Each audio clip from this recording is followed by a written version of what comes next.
Yeah, so my name is Sara Robinson, and I grew up in Gladwin. My family's lived here for probably like close to 20-ish years. And I went to Gladwin Elementary School, went through LMSD, and I recently graduated from Colgate University with a degree in chemistry and a minor in environmental studies. Like, I'm one of 4 kids, so when we were all like much younger, it was very easy for my parents to just like bring us down to like play in the creek, and then we had a bunch of birthday parties here growing up.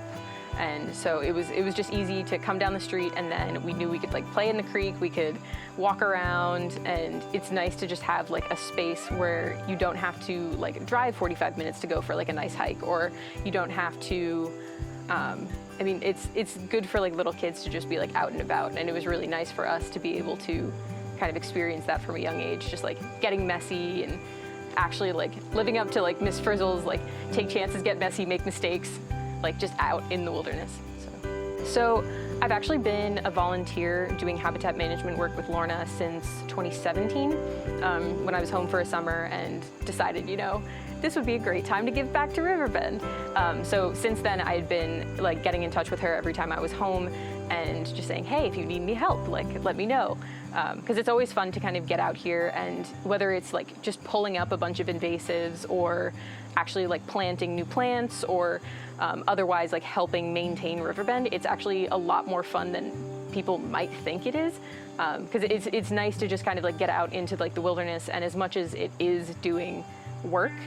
it doesn't really feel like work, because as soon as you like get into it, it's kind of just nice to like more or less zone out a little bit, and then you can just listen to like the birds chirping or whatever else is going on, the white noise of nature in the background. But this summer it was really nice because I guess with everything going on, it was nice to just be able to come back to Riverbend and kind of have like a sense of normalcy. Environmental awareness is like something that people should be really aware of now, and should be consciously trying to cultivate in themselves, because it matters a lot, and more than you think it might. Because as much as we can say like, oh, we have like 7 years until there's like, I mean, irreversible change to the environment, I think that having a deadline like that, we frankly don't know, because we don't have the benefit of foresight to see, oh, this is how this is going to play out as a result of everything we've done to the environment. So I think that just being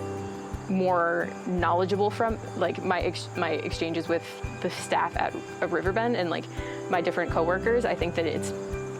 definitely something that I will try to make people more aware of. If we continue to live in a way where we just completely write off the importance of nature and understanding what our everyday conveniences and different habits affect the environment, we're really not going to get very far. Like, I benefited from just being able to come here and being exposed to just like nature as a young kid, and I think that it's extremely important to recognize how impressionable young kids are. So when we are kind of like teaching our kids things and teaching young kids things, it's particularly important to show them that nature is something that we should value, because everything you want to do and everything that you benefit from comes from an access to nature. If you can bring your kids to Riverbend and show them like, this is what we care about, like this is what you should care about going forward, because this is what matters,